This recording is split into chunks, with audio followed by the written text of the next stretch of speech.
నా యేసు నా యేసు తేజోమయుడు మృత్యుంజయుడు చల్లని దేవుడు జ్యోతిర్మయుడు జీవనదాత చక్కని దేవుడు. బాగా పాడుతున్నారు. తేజోమయుడు మృత్యుంజయుడు చల్లని దేవుడు జ్యోతిర్మయుడు జీవనదాత చక్కని దేవుడు. నా యేసు మంచివాడు. ఆమేన్. నా యేసు మంచివాడు. ఆహా. నా యేసు మంచివాడు. నా యేసు మంచివాడు. మంచివాడు. నా యేసు మంచివాడు. నా యేసు మంచివాడు. నా యేసు నా యేసు మంచివాడు. ఆమేన్.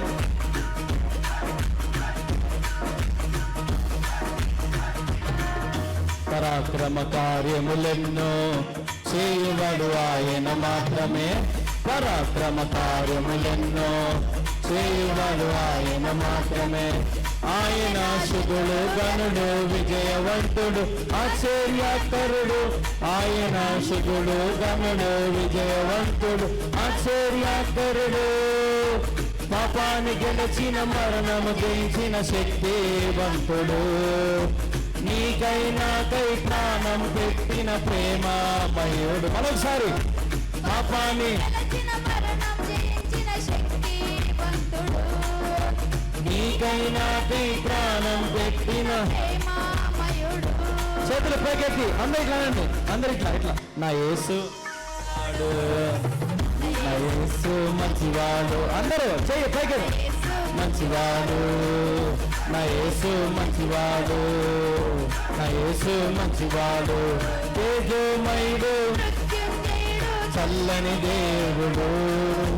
జ్యోతిర్మయుడు జీవనదాత చక్కని దేవుడు. అవునండి.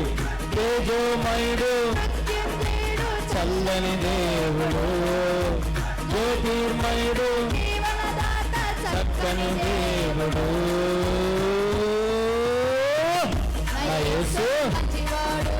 బల్లె బల్లె యేసు మంచివాడు. బల్లె బల్లె. యేసు మంచివాడు. ఓహో. యేసు మంచివాడు. మన యేసు చాలా మంచివాడు. దేవుని నామానికి మహిమ ఘనత ప్రభావములు కలుగునుగాక. మరొక కార్యక్రమం ద్వారా మీ మధ్యలోకి రావడానికి దేవుడిచ్చిన కృపను బట్టి దేవునికి మహిమ కలుగునుగాక. మరి నిన్నటి దినమున కార్యక్రమాన్ని చూసి మరి చాలామంది మరి ఫోన్లు చేయడానికి ముందుకు వచ్చారు. వారి స్పందన తెలియపరుస్తూ వచ్చారు. మరి దాదాపుగా 200-300 దాకా మరి కాల్స్ వచ్చాయి. అందుని బట్టి దేవునికి మహిమ. చాలామంది ఈ కార్యక్రమాలను వీక్షిస్తూ ఉన్నారు, బలపరచబడతా ఉన్నారు, దీవించబడతా ఉన్నారు. అటు కృప దేవుడు మీకు ఇచ్చినందుకు నిజంగా దేవునికి మహిమ చెప్పండి. ఎందుకంటే సత్యమైన వాక్యం నేటి కాలంలో చాలా అరుదుగా వినబడతా ఉంది. కానీ మీరైతే చాలా ధన్యులు. సత్యమైన వాక్యంతో దేవుడు మిమ్మల్ని బలపరుస్తూ ఉన్నాడు. కాబట్టి ఏమన్నా పొరపాట్లు ఉంటే మనం సరి చేసుకుందాం. దేవుడు హెచ్చరించినప్పుడు వాటికి లోబడదాం. వాటిని మనం సరి చేసుకుని ప్రభువుకు దగ్గరగా నడుచుకుంటూ వెళ్తే ఆయన రాకడ దినంలో మనం ఎదుర్కోవడానికి సిద్ధపడతాం. కాబట్టి ఈ కార్యక్రమాలు ఎంతో శ్రేష్టమైనవిగా మీరు భావించండి. ఎందుకంటే దేవుడే మీతో మాట్లాడుతూ ఉన్నాడు. మాట్లాడేది కళ్యాణ్ బాబు కాదు. నన్ను మరుగుపరిచి దేవుడు మీకు ఏదైతే అవసరం ఉందో అది దేవుడు మీతో మాట్లాడుతూ ఉన్నాడు. కాబట్టి మీ అందరి గురించి నేను ప్రార్థన చేస్తూనే ఉన్నాను. మీరు ఫోన్లు చేస్తూనే ఉన్నారు చాలామంది. చేయండి, మీరు ఫోన్లు చేయండి. నేను మీతో మాట్లాడతాను ప్రత్యేకంగా. మీ గురించి ప్రత్యేకంగా ప్రార్థన చేస్తాను. మీ వివరాలన్నీ మేము రాసుకుంటా ఉన్నాం. దాదాపుగా ఇప్పటికే ఒక 20,000 పైచిళ్ళకు మరి ప్రార్థన అవసరాలు వచ్చాయి. మరి అందరి కోసం ప్రార్థన చేస్తూనే ఉన్నాం. మరి మీ గురించి కూడా ప్రార్థన చేయాలని ఎంతో ఆశపడతా ఉన్నాం. కాబట్టి వెంటనే ఫోన్ చేసేయండి. మీ గురించి మరి నేను కానీ మా టీం కానీ మరి మాట్లాడతారు, మేము ప్రార్థన చేస్తాం. మరి ఈ సమయంలో దేవుడు మన కొరకు సిద్ధపరిచిన వాక్యమును మరి మనం కొద్ది నిమిషాలు ధ్యానం చేసుకుందాం. పరిశుద్ధ గ్రంథంలో నుండి హగ్గై 2వ అధ్యాయము 19వ వచనం. అందరం కలిసి చదువుదాం. పరిశుద్ధ గ్రంథం నుండి హగ్గై 2వ అధ్యాయము 19వ వచనం. కొట్లల్లో ధాన్యమున్నదా? ద్రాక్ష చెట్లైనను, అంజూరపు చెట్లైనను, దానిమ్మ చెట్లైనను, ఒలీవ చెట్లైనను ఫలించకపోయేను గదా. అయితే ఇది మొదలుకొని నేను మిమ్మను ఆశీర్వదించేదను. హల్లెలూయా. ఇది మొదలుకొని నేను మిమ్మల్ని ఆశీర్వదించేదను అనే అంశం మీద దేవుడు మీతో మాట్లాడుతూ ఉన్నాడు. ప్రార్థన చేసుకుందాం. వాక్య నిమిత్తమై ప్రార్థన. మా ప్రియమైన యేసుక్రీస్తు ప్రభువా, నీకు వందనాలు, స్తోత్రాలు. ఈ సమయంలో నిలబడి నీ మాటలు నేను ప్రకటిస్తూ ఉంటుండగా నేను మాట్లాడితే కార్యము జరగదు ప్రభువా. నీవే నన్ను మరుగుపరచండి. నీ బలమైన సన్నిధి నా మీద కుమ్మరించండి. నీ బిడ్డలకు ఏదైతే అవసరం ఉందో అది నీవే నాతో మాట్లాడమని వేడుకుంటూ యేసు నామములో ప్రార్థిస్తున్నాను తండ్రి. ఆమేన్, ఆమేన్, ఆమేన్. హల్లెలూయా. ప్రతి దేవుని పిల్లలారా, మరి మీ అందరికీ వందనాలు. మరి మా కల్వరి ప్రార్థన పర్ణశాల మినిస్ట్రీస్ ద్వారా, టీవీ ద్వారా మరి వీక్షిస్తున్న మీ అందరికీ ప్రభు పేరిట హృదయపూర్వక వందనాలు, నా శుభాలు తెలియపరుస్తూ ఉన్నాను. దేవుడు మిమ్మల్ని దీవించును గాక. ఆమేన్, హల్లెలూయా. మరి ఈ సమయంలో ఇది మొదలుకొని ఆశీర్వాదం, ఇది మొదలుకొని ఆశీర్వాదం. దేవుడు మనలను ఆశీర్వదించాలంటే మనం ఎలాగుండాలి, ఏం చేయాలనేది ఈరోజు మీతో నేను చెప్పాలని ఆశపడతా ఉన్నాను. చూడండి, కీర్తన గ్రంథము 24వ అధ్యాయం 4వ వచనము మనం చూద్దాం. కీర్తన గ్రంథము 24వ అధ్యాయం 4వ వచనం. వ్యర్థమైన దాని యందు మనసు పెట్టకయు, కపటముగా ప్రమాణము చేయకయు, నిర్దోషమైన చేతులను, శుద్ధమైన హృదయమును కలిగి ఉండువాడే వాడు యెహోవా వలన ఆశీర్వాదమునందును, తన రక్షకుడైన దేవుని వలన నీతిమత్యమునందును. హల్లెలూయా. దేవుని పిల్లలారా, ఈ సమయంలో దేవుడు మాట్లాడుతూ ఉన్నాడు. ఎవరైతే శుద్ధమైన హృదయం కలిగి ఉంటాడో, ఎవరైతే శుద్ధమైన హృదయం కలిగి బ్రతుకుతారో వారిని దేవుడు ఆశీర్వదిస్తాడంట. నిర్దోషమైన చేతులు కలిగి ఉండాల. మన చేతులకు పాపం అంటడానికి వీలు లేదండి. మన చేతులకు పాపం అంటకూడదు. మన హృదయం శుద్ధిగా ఉండాలా, పవిత్రంగా ఉండాలా, నిష్కలంకంగా ఉండాలా. కపటం ఉండకూడదు, కపట ప్రమాణం ఉండకూడదు. పైన ఒకటి లోనొకటి మాటలు మాట్లాడుతూ ఉన్నారేమో, జాగ్రత్త. పైన ఒకటి లోనొకటి నీలో ఉందేమో, చాలా జాగ్రత్తగా ఉండాలా. వ్యర్థమైన వాటి మీద నీ మనసు పెట్టుకొని ఉన్నావేమో, నువ్వు ఆశీర్వాదం పొందవు. ఇప్పుడు చూడండి, చాలామంది ఇప్పుడు నా వాక్యం చూస్తారు. ఎందుకంటే చాలామంది చూస్తూ ఉంటారు కాబట్టి చాలామంది ఎవరో ఒకరు చెప్పే ఉంటారు, కళ్యాణ్ బాబు గారు వాక్యం విను, చాలా బాగా చెప్తాడు, అద్భుతంగా చెప్తాడు, మీరు వింటూ ఉండొచ్చు, మాకెంతో బలం ఇస్తుంది, మీరు కూడా వినండి అని చెప్పే ఉంటారు మీకు ఎవరో ఒకరు కదా. ఇప్పుడు మీరు వింటూ ఉన్నారు. కొద్దిసేపు తర్వాత మీరు ఏం చూస్తారు? ఈ ప్రోగ్రాం అయిపోతుంది, వ్యర్థమైనవి చూస్తారా? చూడరా? అనేకమైన సినిమాలు కానీ, సీరియల్స్ కానీ, యూట్యూబ్ కానీ కదా, వంటల ప్రోగ్రాంలు కానీ. ఈ మధ్య అయితే కొంతమంది యూట్యూబ్లో తినే ప్రోగ్రాంలు కూడా చూస్తూ ఉన్నారు. ఎవడో తింటూ ఉంటాడు, మొత్తం కుప్పలన్నీ వేసుకొని చికెన్లు మటన్లు అన్నీ పెట్టుకొని తింటూ ఉంటాడు. తింటూ ఉంటుంది ఒక ఆమె, లేదంటే ఆ పురుషుడు తింటూ ఉంటాడు, వాడు చూస్తా వీళ్ళు ఇంట్లో తెల్లన్నం తింటూ ఉంటారు. లేరా అండి? యూట్యూబ్ వ్లాగ్స్ చూడట్లేదా? ఎవరో ఇంట్లో జరిగే సమస్యలు మన ఇక్కడ చూడట్లేదా? బిగ్ బాస్ అని చూడట్లేదా? జబర్దస్తులు చూడట్లేదా? సినిమాలు చూడట్లేదా? సీరియల్ చూడట్లేదా? ఈరోజు మనం ఏది చూడకుండా ఉన్నామండి? కపటమైన భక్తి చేస్తారు చాలామంది, మోసకరమైన భక్తి చేస్తారు చాలామంది, వేషధారణ భక్తి చేస్తారు చాలామంది. దేవుడు అంటున్నాడు, నీవు ఆశీర్వదించబడాలంటే కరెక్ట్గా ఉండాలి. నువ్వు ఆశీర్వదించబడాలంటే కరెక్ట్గా ఉండాలి, ఖచ్చితమైన మార్గంలో ఉండాలి. నీ మార్గము దేవునికి అప్పగించు. ఈ కార్యక్రమం చూస్తున్న దేవుని పిల్లలారా, నువ్వు దేవుని మార్గంలో ఉన్నట్లయితే నువ్వు శుద్ధమైన హృదయం కలిగి ఉండాలా, పవిత్రమైన హృదయం కలిగి ఉండాలా, నిర్దోషమైన చేతులు కలిగి ఉండాలా. ఈ చేతులతో పాపం చేయొద్దు, వడ్డీలు వ్యాపారం చేయొద్దు, అన్యాయంగా ఈ చేతులతో ఏది పడితే చేయొద్దు. ఈ కాళ్ళు, దేవుడు ఇచ్చిన అవయములు కాళ్ళతో ఎక్కడ పడితే నడవద్దు. నీకు దేవుడు ఇచ్చిన చెవులతో నానాకు వ్యర్థమైన మాటలు వినొద్దు, ముసలమ్మ ముచ్చట్లు వినొద్దు, నీ నోటితో ముసలమ్మ ముచ్చట్లు మాట్లాడొద్దు, అబద్ధ సాక్ష్యాలు చెప్పొద్దు. నీ కళ్ళు తేటగా ఉండేది చూసుకో, చెడ్డవాటిని చూడకుండా నీ కళ్ళను కాపాడుకో. నీ ప్రవర్తన అంతటి యందు నువ్వు జాగ్రత్తగా చూచుకొనవలెనని వాక్యంలో ఉంది. నీ ప్రవర్తన అంతటి యందు నువ్వే రేపు బాధ్యత వహించాల్సింది. హల్లెలూయా. దేవుని పిల్లలారా, హేరోదు రాజును చూడండి, ఏం చేశాడండి? యాకోబు తలను నరికేశాడు కదా, కత్తితో నరికేశాడు, తల తీసేశాడు హేరోదు రాజు. అయితే దేవుడు ఊరుకున్నాడా? ఏం చేశాడు దేవుడు? నోట్లో నుంచి పురుగులు కక్కి చచ్చిపోయాడు. దేవుని బిడ్డల జోలికి ఎవరు రారండి, ఒకవేళ వస్తే మాత్రం నలిగిపోతాడంతే. అట్లాగా నీ జీవితంలో ఎవరైనా వస్తున్నారా? నువ్వు ఆశీర్వాదం పొందావని, నువ్వు బాగా స్థితిలో దేవునిలో ఉన్నావని నీ జోలికి ఎవరైనా వస్తున్నారా? ఖచ్చితంగా వారు నలిగిపోతారు. ఎందుకంటే నువ్వు దేవుని ద్వారా ఆశీర్వదించబడ్డావు, మనుషుల ద్వారా కాదు. మనుషులు నిన్ను ఏమి చేయలేరు, గుర్తుపెట్టుకో. మనుషులు నేను బాధ పెట్టచ్చు, మనుషులు నేను అవమాన పెట్టచ్చు, మాటలతో గుచ్చచ్చు. ఇప్పుడు కత్తిపోట్లు అవసరం లేదండి, మాటలు చాలు కదా. మాటలతో పొడి చంపేసేట్లు చాలామంది ఉన్నారు ఇప్పుడు, లేరండి? అవమాన మాటలు. మీ చెల్లెలు వచ్చింది ఇంటికి, నేను ఎందుకు వండి పెట్టాలి, నేను ఎందుకు చేసి పెట్టాలి, నాకు కూడా ఆరోగ్యం బాగాలేదని భార్య ఇంట్లో పడుకోని ఉంటుంది. ఇంకా భర్త ఏం చేస్తాడండి? ఏవేమి వదినకు నచ్చలేదే నువ్వు రావడము, కాబట్టి ఇక్కడ నుంచి నువ్వు రావద్దే. ఏందన్నా నీకు నాకు మధ్యలో అక్క వదిన శని మాదిరి వచ్చింది కదన్నా, నీ చెల్లెలు ఏడుస్తూ ఉంటుంది కదా. నేను మీ అమ్మని చూసుకోను, నాకు కూడా ఆరోగ్యం బాగా, నాకు నడుము నొప్పి వచ్చింది, నాకు కూడా ఆ సమస్య ఈ సమస్య, నేనేం చూసుకోను మీ అమ్మను. సరేలే అమ్మా నీ తిప్పలు నువ్వు పడుకో, నా భార్య నిన్ను చూడలేదంట. చూసావా? ఈరోజు ఈ లోకంలో ఎవరన్నా సరే నీకు సహాయం చేసేవాళ్ళు ఉన్నారా? నువ్వు ఎదుగుతూ ఉంటే నీకు చెయ్యి తట్టి నీ భుజం తట్టి పంపించేవాళ్ళు ఉన్నారా? నువ్వు కురింగిపోతూ ఉంటే ఎవరన్నా నీ కన్నీరు తుడిచేవారు ఉన్నారా? చెయ్యి ఎత్తి లేవనెత్తే వాళ్ళు ఉన్నారా? కానీ దేవుడు అంటున్నాడు, ఇది మొదలుకొని ఆశీర్వాదం. ఈ లోకమంతా నువ్వు ఎవరితో ఉన్నా ఏం చేసినా అది పాపముతో సమానమే. ఈ లోకంలో రేయిం పగులు పాపం లేకుండా అసలు ఈ లోకం గడుస్తూ ఉందా? గడవట్లేదే. ఎటు చూసినా పాపమే. ఎవరికి ఏ రీతిగా పాపం పెట్టాలో, ఎర్ర వేయాలో ఆ రీతిగా సైతాన్ ఏం చేశాడు? ఎర్ర వేసేసాడు. ఒకప్పుడు న్యూస్ ఛానల్లో కేవలం న్యూస్ వచ్చేది. ఇప్పుడు న్యూస్ పెడతా ఉంటే అన్నీ నగ్నమైనటువంటి స్త్రీలు యాడ్స్ వస్తూ ఉన్నాయి. రావట్లేదండి? ఈరోజున సైతాన్ గాడు ఎక్కడైనా చూడండి ఏదో ఒక రీతిగా ఆకర్షించుకోవాలా, ఏదో ఒక రీతిగా మనల్ని దేవుడిచ్చిన ఆశీర్వాదాన్ని తీసేయాలా అని వాడు అనుకుంటూ ఉంటాడు. వాడు ఎప్పుడు ఆశపడుతూ ఉంటాడు వాడు నిన్ను దేవుని దూరం చేయాలని. కానీ నేనేం చెప్పదలుచుకున్నానంటే, నువ్వు దేవుని ద్వారా ఆశీర్వదించబడినట్లయితే నువ్వు దేవునితోనే ఉండాలా, దేవునితో నువ్వు సమయం గడపాలా. గలతీయులకు రాసిన పత్రిక 3వ అధ్యాయం 9వ వచనం. కాబట్టి విశ్వాస సంబంధులే విశ్వాసము గల అబ్రహాముతో కూడా ఆశీర్వదింపబడుదురు. విశ్వాస సంబంధులే ఆశీర్వదించబడతారంట. హల్లెలూయా.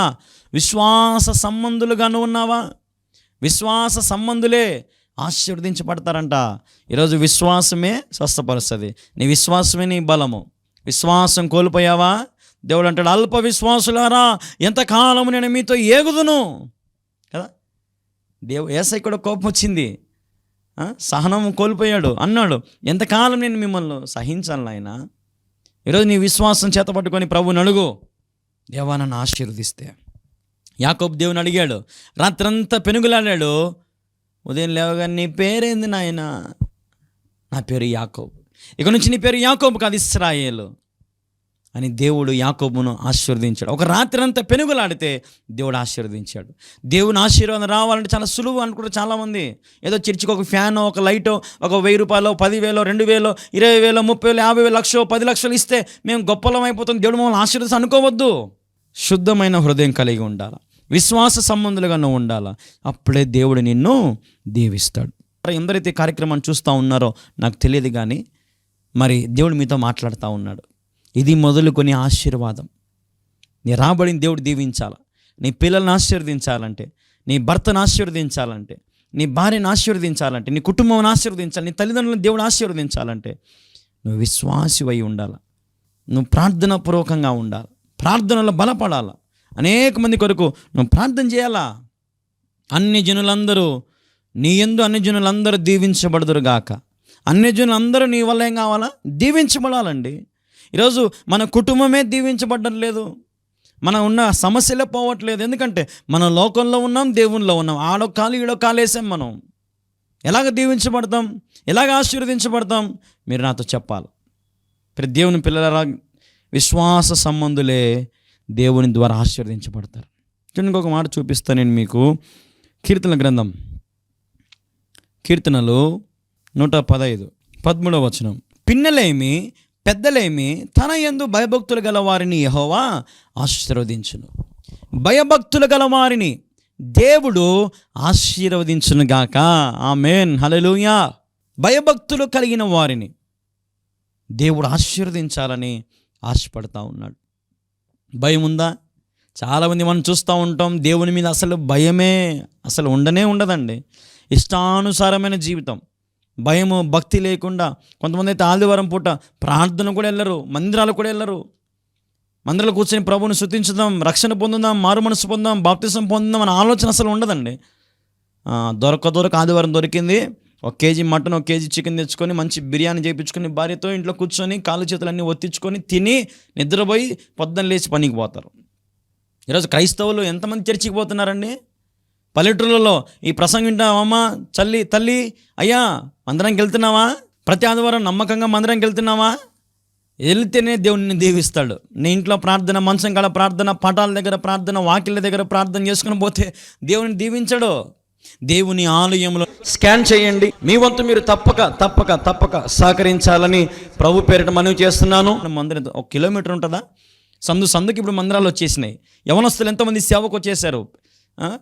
ఆలోచన చేయాలి. మనం సన్నిధిని నిలిచి ప్రార్థన చేసుకోండి, ప్రభుత్వం ఉండి ప్రార్థన చేసుకోండి. ఎంతోమంది సేవకులు కష్టపడుతూ ఉన్నారు మీకోసమే, మిమ్మల్ని ఆశీర్వాదకరంగా మిమ్మల్ని చేయాలని సేవకులు ఎందుకు బోధిస్తున్నారండి? మీ మీద కక్షత కాదు, మిమ్మల్ని ఏదో సాధించాలని కాదు. మీరు బాగుపడితే సంఘానికి రేపు ఆసరా అవుతారు.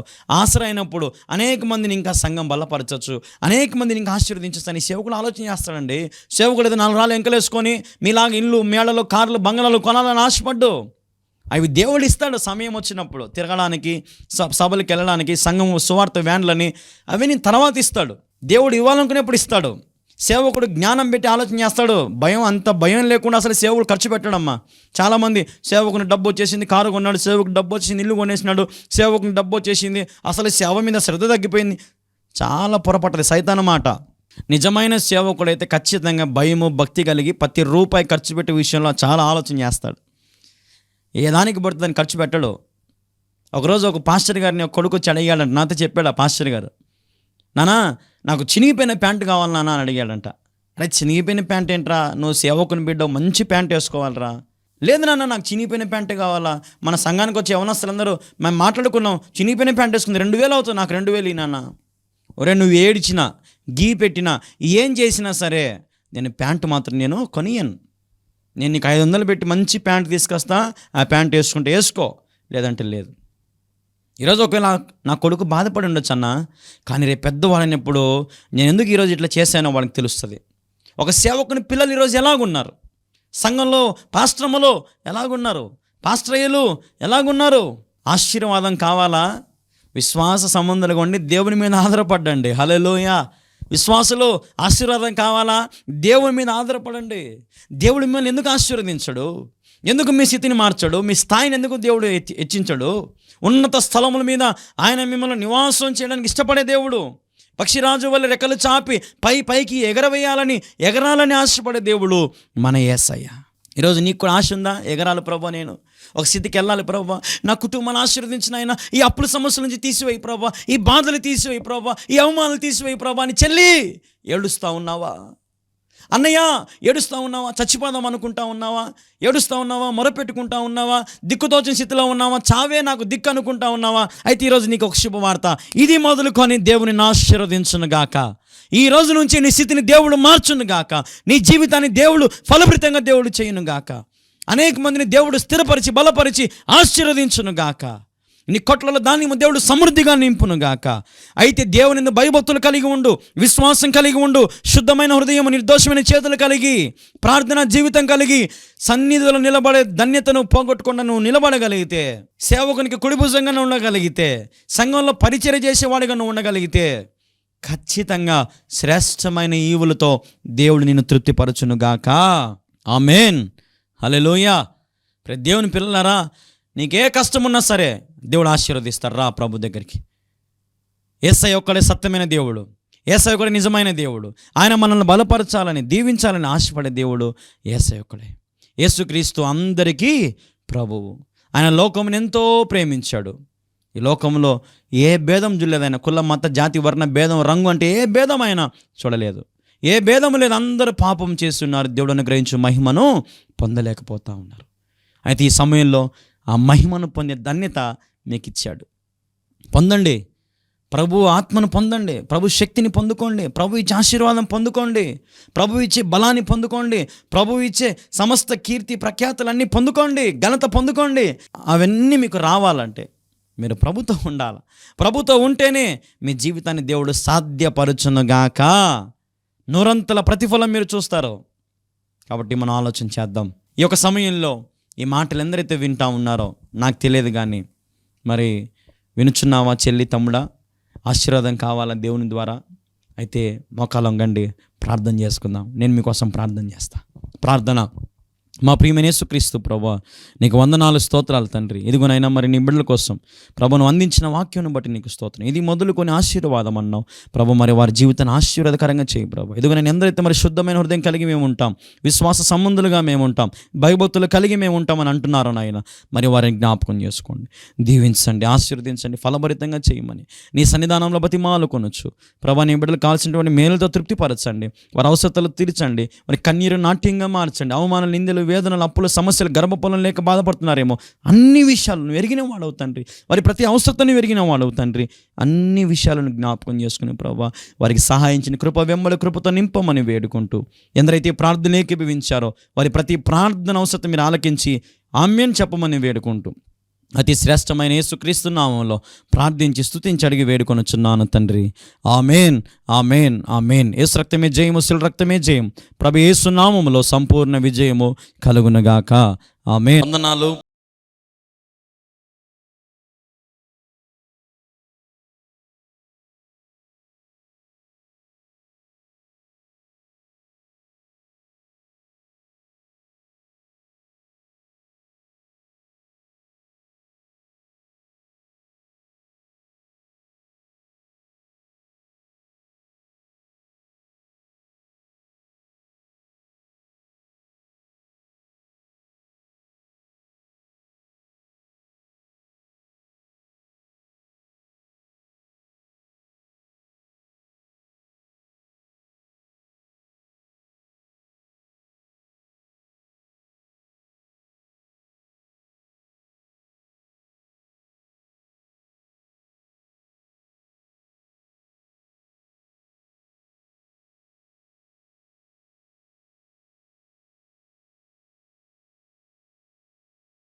దేవుని పిల్లలందరికీ కూడా ఒక గమనిక, దయచేసి గమనించండి. దేవుని మందిర నిర్మాణం జరుగుతూ ఉన్నది. కడప జిల్లా ప్రొద్దుటూరు మండలం కల్లూరు గ్రామంలో దేవుని మందిర నిర్మాణం జరుగుతూ ఉన్నది. మీ వంతు మీ కుటుంబం తరపున, మీ తరపున ఈ మందిర నిర్మాణానికి సహకరిస్తారని ప్రభు పేరట మీ అందరికీ కూడా పిలుపునిస్తూ ఉన్నాం. మీరు ఇచ్చే ప్రతి రూపాయి దేవుని మందిరంలో నమ్మకంగా వాడతాం. కాబట్టి జ్ఞాపకం చేసుకోండి, మీ కుటుంబాన్ని దేవుడు తప్పక దీవిస్తాడు, ఆశీర్వదిస్తాడు. దేవుని మందిర నిర్మాణానికి మీ వంతు సహకరిస్తారని యేసుక్రీస్తు నామములో మీ అందరికి కూడా మనవి చేస్తూ ఉన్నాం. ఈ మందిర నిర్మాణం కొరకు ప్రార్థించండి. మీరు ఏ సంఘమైనా, మీరు ఏ మందిరానికి వెళ్ళినా ఇది మన మందిరం అనుకుందాం. దేవుని పనికి మనం అందరం కలిసికట్టుగా ఈ మందిరాన్ని మనం పూర్తి చేసుకుందాం. ఆలోచించొద్దు. దేవుని ప్రేరేపణ బట్టి దేవుడు మీకు ఎంత ప్రేరేపిస్తే అంత ఈ మందిరానికి మీ కానుక రూపంలో పంపించి దైవ దీవెనలు పొందండి. దేవుడు ఖచ్చితంగా మీ కానుకను దీవిస్తాడు. 30 దేవుడు మీ ప్రతి కానుకను దీవించి ఆశీర్వదిస్తాడు. కాబట్టి దేవుని కార్యానికి నిర్లక్ష్యం చేయొద్దు, అలక్ష్యం చేయొద్దు. దేవుడు మీకు ఎంత ప్రేరేపిస్తే అంత స్క్రీన్ మీద కనపడుతున్న మా ఫోన్పే, గూగుల్ పే నెంబర్కి మీ యొక్క కానుకను పంపించి ఈ మందిర నిర్మాణంలో మీరు కూడా భాగస్వాములు అవ్వాలని యేసుక్రీస్తు అతి శ్రేష్టమైన నామంలో మీ అందరినీ కూడా ఆహ్వానిస్తూ ఉన్నాం. ప్రభు సహాయం చేయనట్లుగా ఈ మందిర నిర్మాణానికి మనమందరం కలిసికట్టుగా నిర్మాణం చేసుకుందాం. ప్రభు సహాయము, ప్రభు కృపను బట్టి ఈ మందిరం అతి త్వరలో మనం ముగించుకుందాం. మనందరం చేయగలుపుదాం. ఇచ్చేవారు త్వరగా ప్రభు మందిరానికి సహకరించండి, ఆలస్యం చేయొద్దు. దేవుడు మీకు ప్రేరేపిస్తే వెంటనే మీరు సహకరించండి. అతి గొప్ప మందిరం నిర్మించబడతా ఉంది, మీరు వీడియోలో చూస్తూ ఉన్నారు. కాబట్టి ఈ గొప్ప మందిరంలో మీ వంతు మీరు కూడా చేయి వేయాలని యేసుక్రీస్తు నామంలో మిమ్మల్ని అందరం కూడా అడుగుతూ ఉన్నాం. సహకరించండి, పాల్గొనండి, దీవెనలు పొందండి. దేవుడు మిమ్మల్ని దీవించును గాక. ఆమేన్. కాబట్టి మీ వంతు మీరు తప్పకుండా ఈ నెంబర్లకి, ఈ స్కానర్లకి మీరు సహకరిస్తే అవి నేరుగా మరి నాకు అందుతాయి. కాబట్టి మీరు ఎక్కడున్నా, ఏ ప్రాంతంలో ఉన్నా ఈరోజు సాయంత్రంలోగా మీ శ్రేష్టమైన కానుకలను మీరు అందించండి. నా దగ్గర లేదు అనొద్దు, ఎవరో ఒకరు చేసి ఉంటారులే అనుకోవద్దు.